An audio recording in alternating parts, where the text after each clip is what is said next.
equation. So I'm going to have 6.28x squared plus 92.1x. So this is going to be the equation of the surface area of the cylinder. Now, the other part of this, though, is I'm going to need 1,138.72. Now, in the previous video that I recorded for you, I didn't talk about this 1138.72. If you need me to go back and make a new video using it, I will, but I think that I got the theory across of what we're doing, so I think you're okay. Because what I'm concerned about, or what I want to know, is what is the coordinate that gives me something comma 1138.72. Well, we can do this graphically, and you don't have to do the guess and check or the estimation skill that I think you told me you did. Now I can go zoom, and I could do a zoom 6 to get myself some standard window settings. Or you might know this trick about the zoom fit 0. Please don't ever use a zoom fit. I don't think it helps very well, and it leads to people trying to do a guess and check. So I could do a zoom 6, but I'm not going to do that. Instead, I'm going to look at my table. I don't think people look at their table often enough. And what am I going to look for? Well, I'm looking here, x is a 0, x is a 1, x is a 2, x is a 3. I don't care about those x's. I want to look at my y1 and my y2. Now, what I want to do is I want to see where will the y1 and the y2 be close to each other. Well, this is easy because in pink, the y2 is always 1138. So what I need to do is find somewhere that's close to 1138. Now, it's staring right at us right here. It won't always be the exact same number. It could be something close to this. But now that I see that when x is 8, my y in both cases, so 8, 1138, 8, 1138.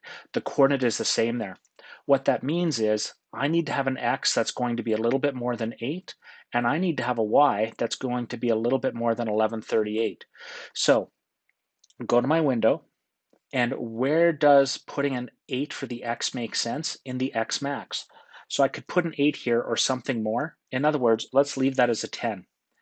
I don't know what to do with the x min. I'm going to leave the x min alone for a second. I'm going to go to my y max. Now I know the y max was about 1138. I'm going to round that up to 1200.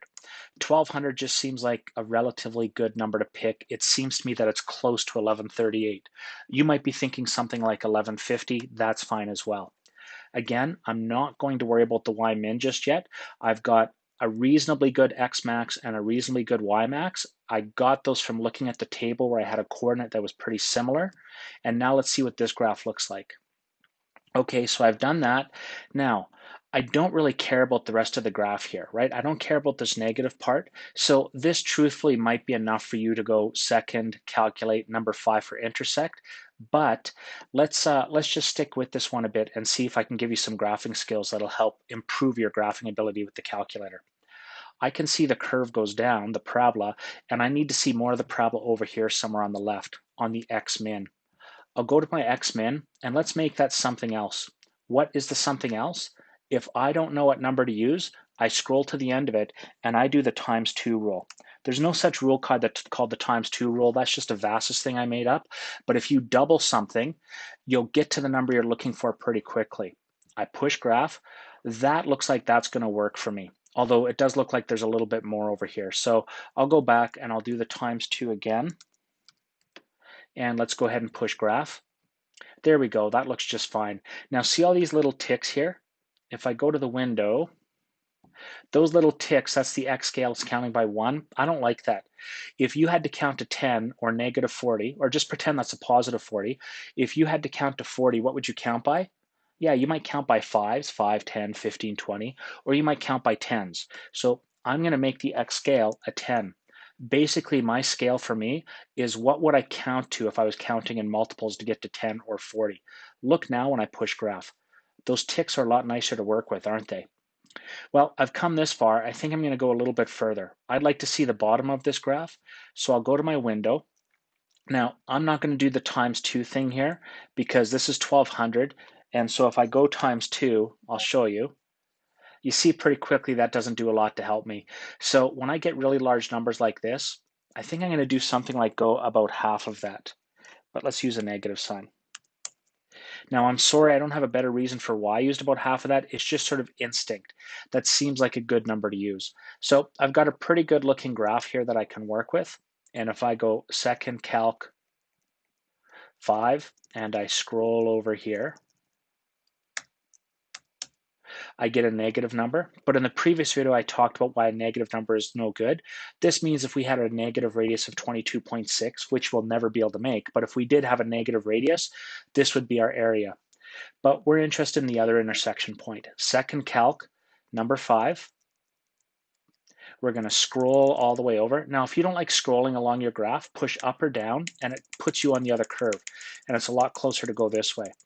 Look how much fun this is, pushing all the way over to the right. Keep going, a little further. Come on, you can do it, a little more.